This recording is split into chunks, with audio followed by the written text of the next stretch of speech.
Yesaya pasal 52. Tuhan menyelamatkan Sion. Terjagalah, terjagalah. Kenakanlah kekuatanmu seperti pakaian, hai Sion. Kenakanlah pakaian kehormatanmu, hai Yerusalem, kota yang kudus. Sebab tidak seorang pun yang tak bersunat atau yang najis akan masuk lagi ke dalammu. Kebaskanlah debu daripadamu, bangunlah, hai Yerusalem yang tertawan.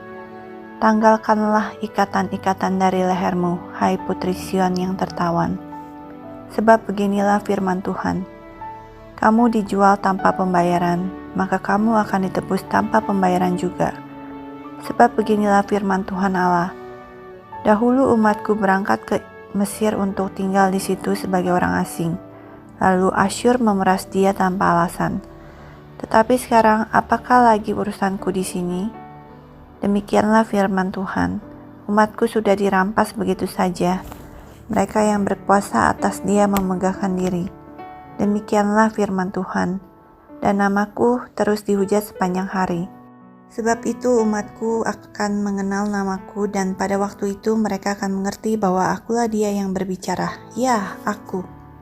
Betapa indahnya kelihatan dari puncak bukit-bukit kedatangan pembawa berita, yang mengabarkan berita damai dan memberitakan kabar baik, yang mengabarkan berita selamat dan berkata kepada Sion, Allahmu itu Raja.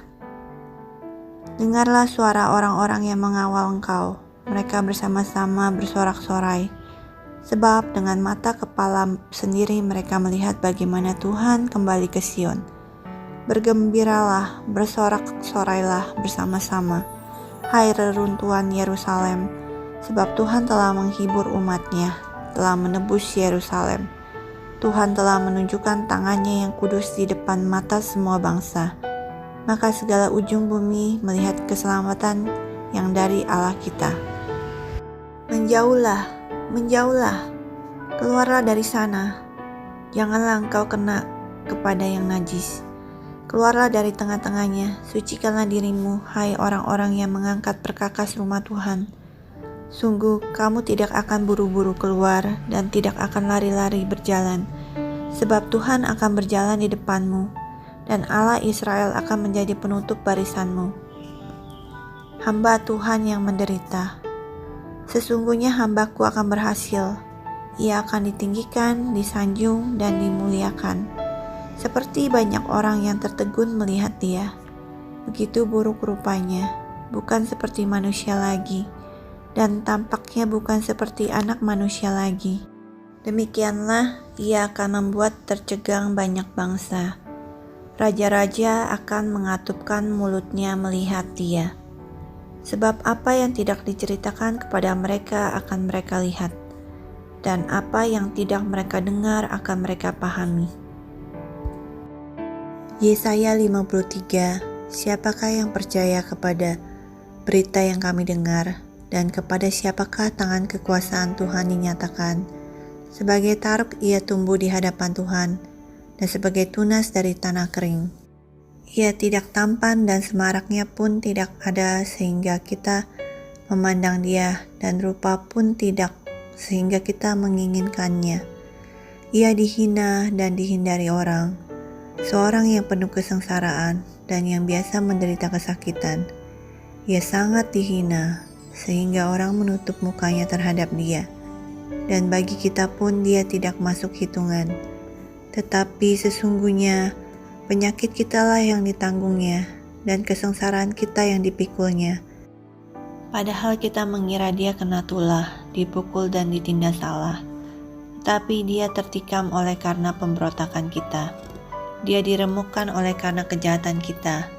Ganjaran yang mendatangkan keselamatan bagi kita ditimpakan kepadanya, dan oleh bilur-bilurnya kita menjadi sembuh. Kita sekalian sesat seperti domba, masing-masing kita mengambil jalannya sendiri. Tetapi Tuhan telah menimpakan kepadanya kejahatan kita sekalian. Dia dianiaya, tetapi dia membiarkan diri ditindas, dan tidak membuka mulutnya seperti anak domba yang dibawa ke pembantaian. Seperti induk domba yang keluh di depan orang-orang yang menggunting bulunya. Ia tidak membuka mulutnya. Sesudah penahanan dan penghukuman ia terambil, dan tentang nasibnya siapakah yang memikirkannya. Sungguh ia terputus dari negeri orang-orang hidup, dan karena pemberontakan umatku ia kena tulah. Orang menempatkan kuburnya di antara orang-orang fasik, dan dalam matinya ia ada di antara penjahat-penjahat. Sekalipun ia tidak berbuat kekerasan dan tipu tidak ada dalam mulutnya, tetapi Tuhan berkehendak meremukkan dia dengan kesakitan. Apabila ia menyerahkan dirinya sebagai korban penebus salah, ia akan melihat keturunannya, umurnya akan lanjut, dan kehendak Tuhan akan terlaksana olehnya. Sesudah kesusahan jiwanya, ia akan melihat terang dan menjadi puas. Dan hambaku itu sebagai orang yang benar, akan membenarkan banyak orang dengan hikmatnya, dan kejahatan mereka dia pikul.